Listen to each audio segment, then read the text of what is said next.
Hello friends, welcome back to my channel NN square. ஒவ்வொரு உணவிற்கும் சிறந்த சுவை தாருங்கள். இன்றைக்கி நீங்கள் வீடியோவில் பார்க்க போகிற ரெசிபி குழந்தைங்களுக்கு ரொம்ப பிடிச்ச டேஸ்டியான சிக்கன் பாஸ்தா. வாங்க இந்த ரெசிபிக்கு தேவையான இன்க்ரீடியண்ட்டை இப்போ பார்க்கலாம்.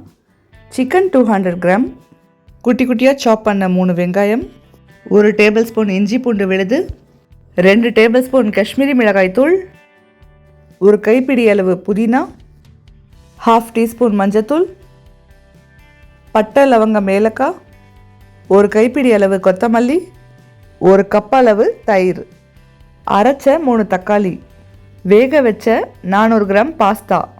ஃபஸ்ட்டு ஸ்டவ்வில் ஒரு பேன் வச்சுட்டு 2 டேபிள் ஸ்பூன் ஆயில் சேர்த்துக்கோங்க. ஆயில் நல்லா ஹீட்டான உடனே ஹோல் ஸ்பைசஸை அதில் சேர்த்துக்கலாம். இது கூடவே குட்டியாக சாப் பண்ணி வச்சுருக்கிற வெங்காயத்தையும் இதில் சேர்த்துக்கலாம். வெங்காயம் சீக்கிரம் வதங்கிறதுக்காக 1 டேபிள் ஸ்பூன் சால்ட் ஆட் பண்ணிக்கிறேன். இப்போ ஒரு 2 மினிட்ஸ்க்கு இது நல்லா சாட்டே பண்ணிக்கலாம். வெங்காயம் எல்லாமே நல்லா கண்ணாடி பதத்துக்கு வரணும், அது வரைக்கும் சாட்டே பண்ணிக்கோங்க. இப்போ நம்ம அரைச்சி வச்சுருக்கிற தக்காளியை இது கூடவே சேர்த்துக்கலாம்.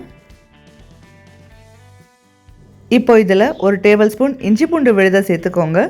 இதோடைய பச்சை வாடை போகிற அளவுக்கு ஒரு 2 மினிட்ஸ்க்கு நல்லா சாட்டே பண்ணிக்கலாம். க்ளீன் பண்ணி வாஷ் பண்ணி வச்சுருக்கிற சிக்கனை இப்போ இதில் சேர்த்துக்கலாம். இது கூடவே 2 டேபிள் ஸ்பூன் காஷ்மீரி மிளகாய் தூளை சேர்த்துக்கோங்க. 1/2 டேபிள் ஸ்பூன் மஞ்சத்தூள். இப்போ இது எல்லாத்தையுமே நல்லா ஒரு வாட்டி மிக்ஸ் பண்ணிவிட்டு நல்லா இதோடைய பச்சை வாடை போகிற அளவுக்கு சாட்டே பண்ணிக்கலாம். ஸ்பைஸியாக சாப்பிட்ணுன்னு ஆசைப்படுறவங்களுக்கு 1 table spoon normal chilli powder கூட ஆட் பண்ணிக்கலாம்.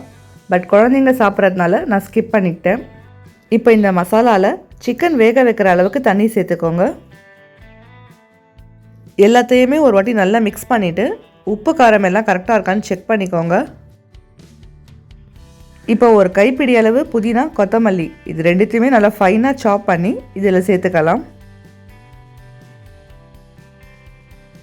எல்லாத்தையுமே ஒரு வாட்டி நல்லா மிக்ஸ் பண்ணிக்கோங்க.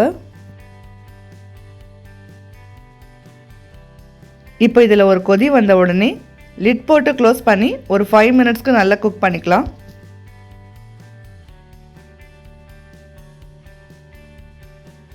ஃபைவ் மினிட்ஸ் ஆயிடுச்சு. வாங்க ஓப்பன் பண்ணி பார்க்கலாம். பாருங்கள், எண்ணெய் பிரிஞ்சு மேலே வந்து நம்மளுடைய மசாலா நல்லாவே குக் ஆகிருக்கு. ஒரு வாட்டி நல்லா மிக்ஸ் பண்ணி விட்டுறலாம். இப்போ இதில் 1/2 கப் தயிர் ஆட் பண்ணிக்கலாம். இதையும் ஒரு வாட்டி நல்லா மிக்ஸ் பண்ணி விட்டுருங்க. ஒரு 2 மினிட்ஸ்க்கு இந்த மசாலாவை நல்லா கொதிக்க விடுங்க. அதுக்கப்புறமா நம்ம ஆல்ரெடி வேக வச்சு எடுத்து வச்சுருக்கிற பாஸ்தாவை இதில் எடுத்து சேர்த்துக்கலாம்.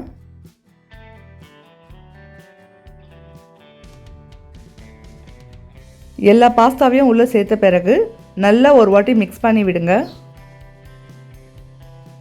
அடிஷ்னலாக ஃப்ளேவர் வேணும்னு சொல்கிறவங்க இந்த ஸ்டேஜில் 1 டேபிள் ஸ்பூன் டொமேட்டோ சாஸ் இல்லைனா ஏதாவது சீசனிங் கூட ஆட் பண்ணிக்கலாம். என் குழந்தைங்களுக்கு இந்த ஃப்ளேவர் பிடிக்காதுன்னு சொல்லி நான் எதுவுமே சேர்க்கலை. இப்போ மூடி போட்டு க்ளோஸ் பண்ணி ஒரு 5 மினிட்ஸ்க்கு இதை சிம்லேயே வைங்க. 5 மினிட்ஸ் ஆகிடுச்சு. வாங்க ஓப்பன் பண்ணி பார்க்கலாம். பாருங்கள், நல்லா ஜூஸியான சிக்கன் பாஸ்தா இப்போ ரெடி. ஸ்டவ்வை ஆஃப் பண்ணிவிட்டு இதை சுட சுட அப்படியே சர்வ் பண்ணி பாருங்கள். உங்களுடைய குழந்தைங்களுக்கு ரொம்பவே பிடிக்கும். இந்த ரெசிபி மார்னிங் பிரேக்ஃபாஸ்ட்டில் கூட சாப்பிட்லாம். அப்படி இல்லைனா ஈவினிங் ஸ்நாக்ஸ், குழந்தைங்களுடைய லஞ்ச் பாக்ஸில் கூட கட்டி கொடுக்கலாம். நீங்களும் மறக்காமல் இந்த ரெசிப்பியை உங்கள் வீட்டில் ட்ரை பண்ணி பாருங்கள். எப்படி வந்தது சொல்லி எனக்கு கமெண்ட் செக்ஷனில் கமெண்ட் பண்ணுங்கள் ஃப்ரெண்ட்ஸ். இந்த ரெசிபி உங்களுக்கு பிடிச்சிருந்தா மறக்காமல் நம்மளோட சேனலை சப்ஸ்கிரைப் பண்ணிக்கோங்க. வீடியோக்கு ஒரு லைக் பண்ணிவிடுங்க. டாட்டா bye bye from NN square. நான் உங்கள் நாசிரா நைம்.